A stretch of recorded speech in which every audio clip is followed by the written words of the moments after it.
Hey guys, I'm in one here. So, I wanted to talk about a very exciting subject. Dogs. So this is Ebony. She is about 6, maybe 7 years old. I rescued her 2 or so years ago. She is a Portuguese water dog, which happens to be my favorite breed. She was living in a barn in bad shape. She was disgustingly dirty, super skinny. She wasn't potty trained, none of that shit, but she needed a loving home, and I provided that for her. Now, you don't often see these up for adoption, which is rare, so that was cool. Or not, because she was in pretty bad condition. But there she is.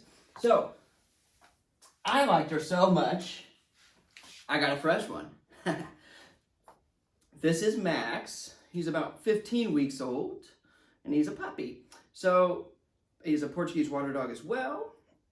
So the few things that I like about this breed is that, one, they're hypoallergenic and do not really shed. I mean, you'll get hair and clumps more so, but they don't shed, which is great because my partner is allergic, and I'd hate to have to get rid of her over a dog.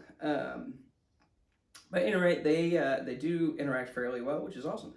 That being said, you do have to groom them a bit. Which is okay. Brushing and all that stuff is required, or you're going to get some matting in the hair, but that's great because I had a lab and I brushed the shit out of her, and no matter how much you brushed her, you wouldn't stop the hair. The other reason I like these breeds is because they're very smart and easy to train. This one, even as a puppy, he's picking up stuff pretty quick. She, being neglected so much, was super easy to train. She's actually my trail dog, so I take her out on mountain bike trails, and she picked that up like that. Which leads me into my next reason why I like them, is because they're low wanderlust dogs. I like a dog that likes to stay next to you. I love a dog that likes to stay with you. And this breed does that quite well. Okay, buddy. Okay, it's your turn. This breed does that quite well. Especially this one. Even the puppy, he loves to be around us. He doesn't wander off at all. I'd rather have a stupid dog that wants to stay with you than a smart dog that wants to do everything else other than listen or be around you. Which is an extreme case, obviously. There's a place for both, and I just love dogs in general, so, dog's a dog. If he needs a home, I'll give it to him. But the wanderlust is important for me if I'm picking a breed for doing certain things like trail riding. So, it's a great breed. The only thing I'll say is they're not that great guard dogs. So as far as barking at random noises, they will do that.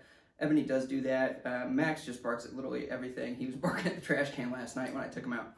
So, but they will do that, but I know for a fact that they will not step in if something's going down.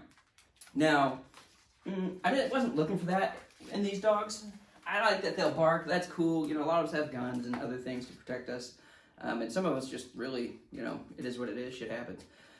But if I were to get a breed, which will probably be my next dog, would be a Bouvier de Flanders that has some of the similar characteristics of these dogs, but is also a little more protective.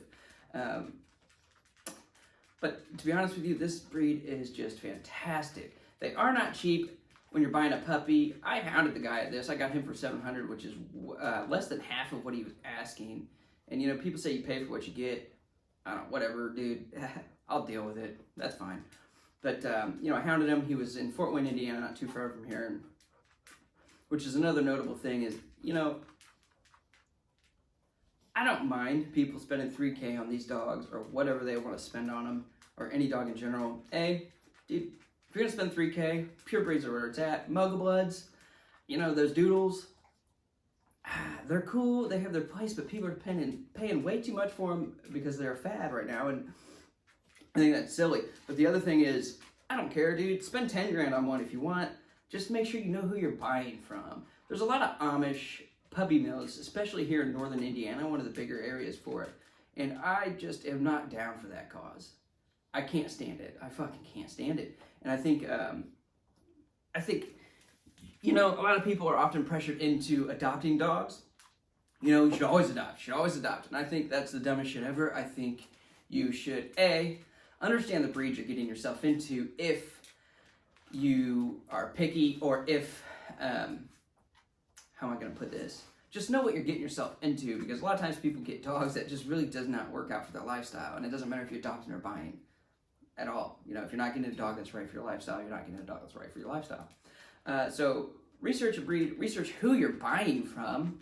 But at the same time, don't let people trick you into thinking that you have to adopt a dog. Now, adopting dogs are great. That's awesome. But if you're not going to adopt a dog, you're going to buy a dog, buy the dog responsibly. Do not buy from those puppy mills. Do not support them at all costs. I don't care how cheap it is. I don't care how cute it is. I know those dogs need home.